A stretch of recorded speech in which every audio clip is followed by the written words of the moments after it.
The history of the IPCC and UNEP, in fact, even predates the 25th anniversary, because the United Nations Environment Programme was one of the key fora that governments used, but that also scientists utilized in trying to, first of all, bring to the attention of the international community the emerging signs of the phenomenon of global warming and climate change.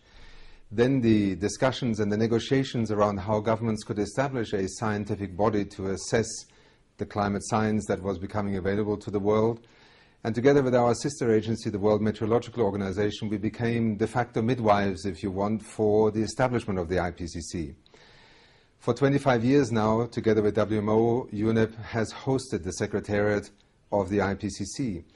Together with WMO, we provide the senior management positions for the IPCC. We have contributed to the work of the IPCC, both in terms of review work, contributing scientific research studies, but also providing an important element of the outreach and communications platform.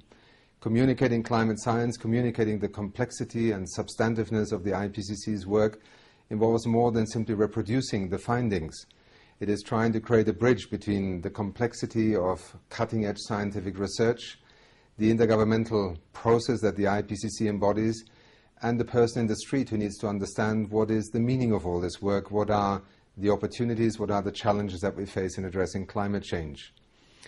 Over the years, clearly, UNEP has drawn also very much on the work of the IPCC. As the United Nations Environment Programme, we are one of the key entities in the multilateral system, and certainly in the United Nations family, on being an environmental authority, as member states have called the mandate and the mission of UNEP.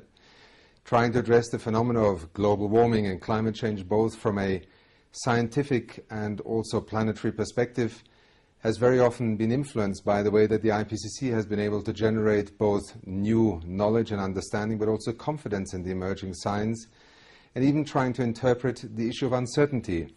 Because one of the key things that we in UNEP do is to try and alert the international community, the community of nations, to the need to act, even in the absence of perfect knowledge. The precautionary principle is a principle that has emerged over years in addressing many environmental issues.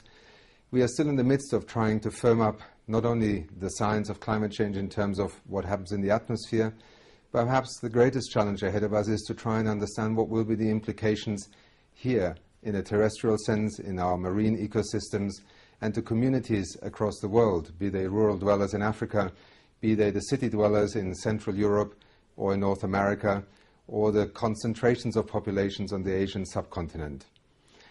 Our work over the years has also tried to bring additional elements to the attention of the international community that the IPCC may not yet be in a position to address, or where new areas of inquiry may in due course influence also the agenda that member states will set for the IPCC. Our work on short-lived climate pollutants in recent years and the atmospheric brown cloud is one example of how UNEP has been able to be a companion to the global body of emerging science around climate change, and also to encourage, for instance, a group of nations to act on certain findings, at least in an exploratory sense, until perhaps through the negotiations of the UNFCCC, member states and parties agree to make it part of the international climate negotiations. Our task 25 years after the establishment of the IPCC remains in one sense the same. WMO and UNEP host the Secretariat of the IPCC.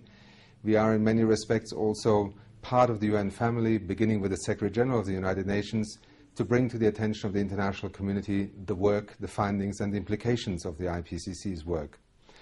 But our role, hopefully, in the coming years will continue to evolve alongside that of the IPCC. As the science becomes ever more clear, the challenge will be on what are the options for addressing it.